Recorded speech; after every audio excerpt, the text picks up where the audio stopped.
Oi pessoal, tudo Olá, bem? pessoal. Voltamos com o nosso canal, com o nosso vídeo de hoje. Tudo bem? Começo com uma dica. Para quem tem criança em idade escolar, uma excelente ajuda nos estudos é os tutorials da internet que ajudam no esclarecimento das matérias. O Caio estava com problemas em álgebra e ontem consultou um site explicativo maravilhoso, detalhado, com um professor tratando dos temas que ele estava estudando, que era a equação do primeiro grau, e ele ficou amarradão, estava com dificuldades, e para ele foi excelente, porque ele gosta, não é um mundo que esteja mais dinâmico, né? É muito mais dinâmico, não é um mundo muito diferente daquele que ele está acostumado, porque ele assiste a muitos vídeos de explicativos de jogos. Então para ele foi uma mudança quase que orgânica daquilo que ele já está acostumado a fazer, só que para aquilo que interessa realmente, que é os estudos. Então ele já, na mesma hora que achou esse canal, ele veio amarradão falando: pô pai, olha só aqui, olha que legal, e já está fazendo isso com geografia, com história. Então aconselhamos vivamente que vocês mostrem aos filhos de vocês, se as pessoas já não conhecem, a maioria deve conhecer, talvez eu seja o único que não conheça isso, que é excelente, ok? Dica dada. A gente queria começar esse vídeo de hoje com essa dica e também dizer que a gente estava gravando outros vídeos antes desse, já fizemos umas 3 ou 4 gravações testando sobre o que a gente ia falar. A gente fez um vídeo prévio falando sobre divergências de opiniões, dado aí a questão da exposição de arte. A gente fez um vídeo prévio falando sobre ideologia de gênero, o que a gente pensa sobre a criação dos nossos filhos, e a gente concluiu que são temas um pouco mais amplos e que a gente quer tratar disso um pouco mais na frente. E aí, vindo pra cá, a gente estava conversando sobre o meu blog, né? Acho que algumas pessoas já começaram a ler. Assistam, muito bom. Obrigada, amor. Tem 2 textos muito legais lá. Eu sou psicóloga, sou coach, trabalho como mentora também. Boa parte da minha vida profissional está no meu LinkedIn. E um dos desafios agora para mim é escrever no blog. Um desafio positivo, porque eu gosto muito de escrever. Eu entendi que nesse meu momento profissional, trabalhando muito fortemente como coach, eu precisava ser o máximo transparente possível sobre mim, sobre a minha humanidade, para que eu pudesse me aproximar cada vez mais da humanidade do outro, né? E o Max me ajuda muito quando eu tô pensando sobre temas, sobre o que eu vou escrever, porque escrever é um ato de amor, mas é um ato que leva tempo também, né? Você precisa se dedicar, você precisa refletir, tentar entender como que isso vai impactar o outro de alguma forma. E num desses meus brainstorms sobre tema, na semana passada, eu acabei pincelando canibalismo profissional. É uma coisa que eu vou falar futuramente.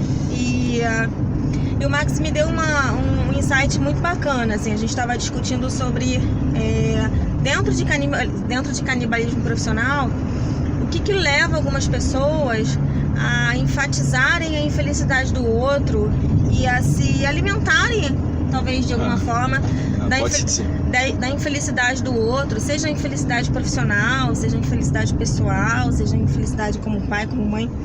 Mas o que leva o ser humano dentro desse quesito de canibalismo a ferir, foi a palavra que você usou, né, amor? A ferir a infelicidade do outro. E a gente falou, e o que leva o ser humano?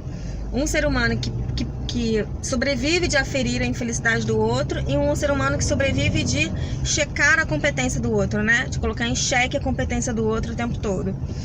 E a gente queria falar um pouco sobre isso e queria que meu marido falasse. Tudo surgiu de uma notícia que vimos há algum tempo atrás, de uma psicóloga que se apresentava tratando das suas competências, que eram muitíssimas. Ela tinha várias competências em várias áreas. Tratava de hipnose, tratava de emagrecimento, tratava de florais de bar, holísticas, vários tipos de competência ela tinha em várias áreas. E copiaram essa publicidade que ela colocou anunciando o seu serviço e colocaram na internet, e várias pessoas vieram criticando, várias pessoas vieram questionando a competência da pessoa, e nós nos questionamos, nós nos perguntamos a nós se será que aquelas pessoas que estavam ali falando colocando em causa a competência desse profissional, pelo menos a conheciam? Será que aquelas pessoas realmente sabiam com quem estavam falando ou sobre quem estavam falando? Ou se aquilo vinha de uma necessidade mesquinha, talvez até empobrecedora do aspecto mais negativo da alma humana, de buscar o negativo, não é? O que faz, que Katsu faz com que um ser humano sinta prazer ou alimente-se de alguma maneira ou se sinta interessado pelo aspecto negativo que a outra pessoa tem ou pelo que quer que seja de ruim. E o que faz com que uma pessoa, para além disso, critique, se dê o trabalho de criticar alguém sem ao menos saber se aquilo que está criticando é correto. Porque não me pareceu que ali estivesse havendo alguém de má fé. A mim não me pareceu, da minha mulher até fez uma observação interessante, que a pessoa que estava anunciando o seu trabalho talvez tenha pecado no seu marketing, de ter poluído tanto as informações da sua atividade profissional daquela maneira, falando sobre tantos aspectos. Não é só isso, né? Eu acho que essa reflexão, ela vem para o nosso dia mesmo, para a nossa vida, para a nossa rotina, para o nosso dia a dia. Por que nós, enquanto seres humanos, por que a gente tem essa capacidade e essa necessidade de julgar o tempo todo? É natural, né? É natural da nossa humanidade, mas é tão infeliz isso, né? Faz tão mal, né? Porque quando você começa a julgar o outro, você está julgando o outro a partir daquilo que você gostaria que o outro fosse, ou a partir daquilo que você gostaria que o outro não fosse também, né? Quando a gente fala dessa primeira pergunta, por que tem gente que gosta de ficar aferindo a infelicidade? Então essa pessoa gostaria que o outro não fosse aquilo que ele é, que ele fosse menos do que ela, né? Que ele fosse menos capaz, que fosse menos competente do que ela se sentiria melhor talvez se fosse assim. Mas as perguntas que a gente gostaria de fazer, e até acho que vocês podem me ajudar respondendo, e vai ser muito opinando, por favor. Vai ser muito importante quem puder opinar, até para que eu possa desenvolver meu texto no blog, contando com a ajuda de vocês. Por que o ser humano tem essa necessidade de aferir? Alguns, né, amor? Alguns tem essa necessidade de aferir a infelicidade, e por que outra parte tem essa necessidade de colocar em xeque a competência do outro, né? Quando você coloca em xeque a competência do outro, você está colocando a tua, né? Você está falando sobre você. Está falando sobre o seu medo, né? Sobre a sua insegurança sobre também, né? Porque sobre as suas não realizações. O cara que tem confiança no seu taco não perde tempo criticando ninguém, né?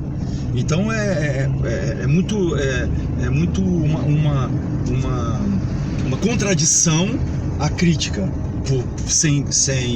não fundamentada.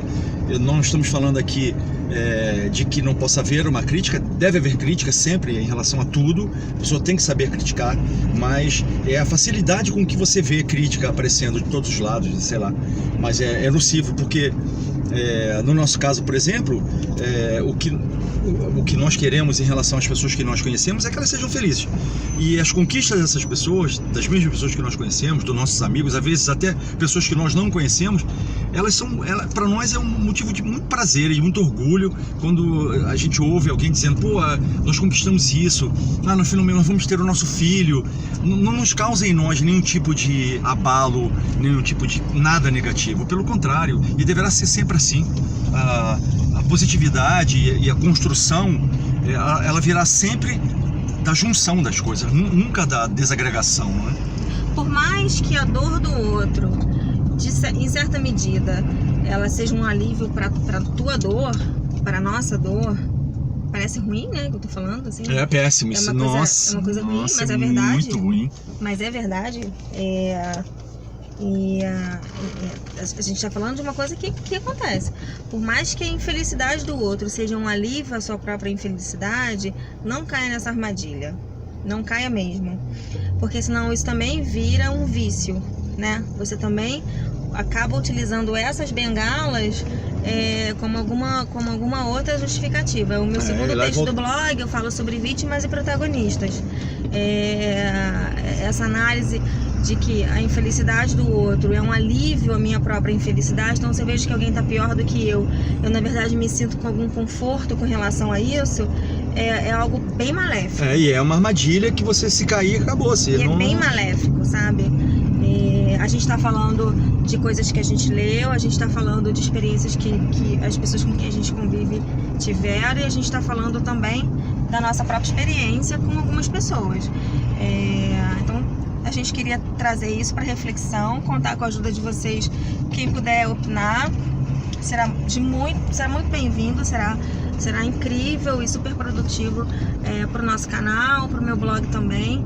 E a gente queria deixar essa dica, assim, não deixe que o tormento, a infelicidade, a frustração, a dor do outro sirvam de bengala para você, para que você ultrapasse os teus sofrimentos e as tuas dores a partir dessa visão de mundo, né? Tem que ser por você, tem que ser com você, tem que ser através de você sozinho, independente de quem seja. E se você não conseguir, satisfaça-se com a vitória dos outros. É muito bom. É muito gostoso, sozinho, é muito satisfatório você ver alguém que você gosta se dando bem, sendo feliz e sendo produtivo e fazendo coisas interessantes, pensando coisas que você não pensou, fazendo coisas que você não fez. Acrescenta, o teu lugar está lá, faça uso dele, por favor. Beijo, tchau, tchau.